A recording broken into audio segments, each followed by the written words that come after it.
اس کا تذکرہ نہیں ہے کہ بے نمازی ہو اور جنت میں ہو. سمجھ میں آ رہی ہے بات کہ نہیں آ رہی؟ میں کسی پہ جہنم کا فتویٰ نہیں لگا رہا, یہ تو اللہ کا کام ہے کس کو جنت دے. قانون اور ضابطہ یہی ہے کہ بے نمازی کے لیے جنت نہیں ہے. یہ اسلام کی پہلی علامت ہے نماز. آپ کو پڑھنی پڑے گی چاہے آپ دل سے خوش ہو یا نہ ہو, آپ کو اور جماعت سے پڑھنی پڑے گی آپ کو.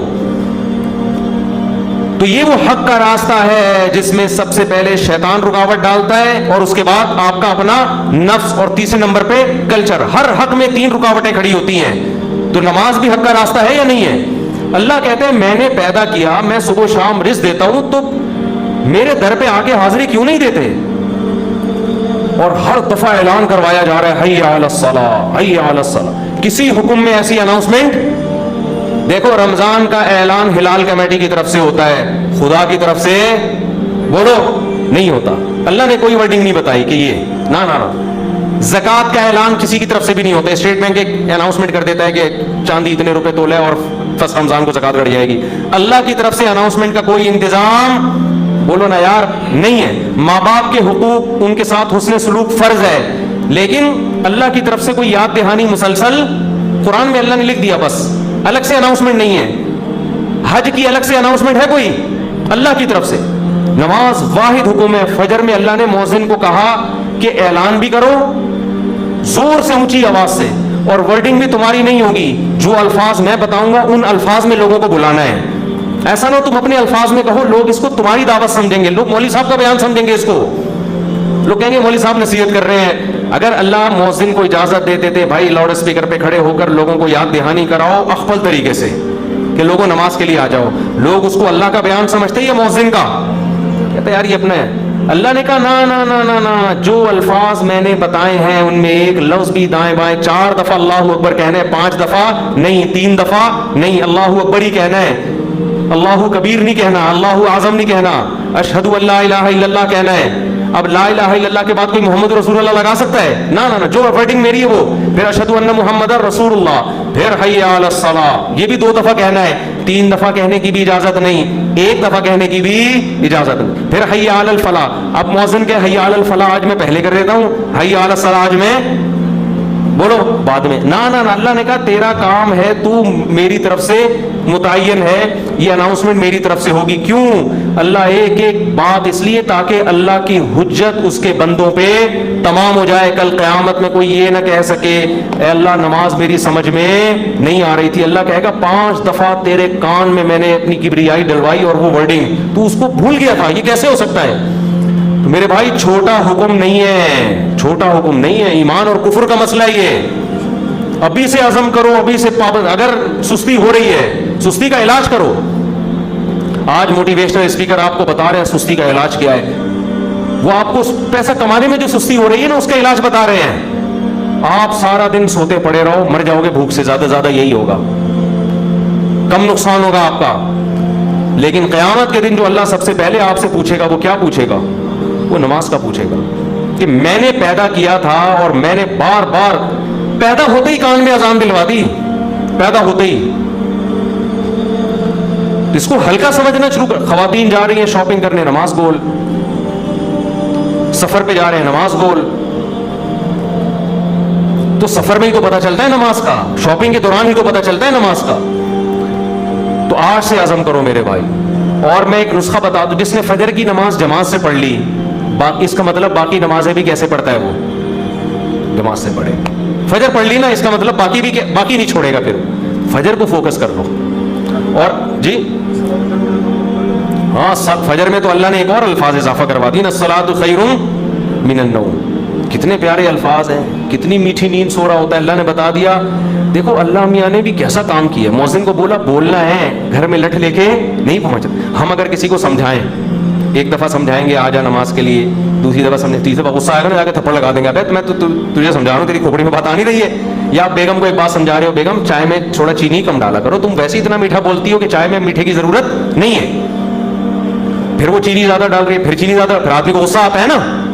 یہی تھوڑی کہ ہمیشہ ایک ریکارڈنگ چلا کے چلا جائے گا چینی کم ڈالو, چینی کم ڈالو. ایک دن 5 6 7 8 دفعہ آ کے اس کو غصہ آئے گا کہ بھائی بولا ہے کم ڈالو,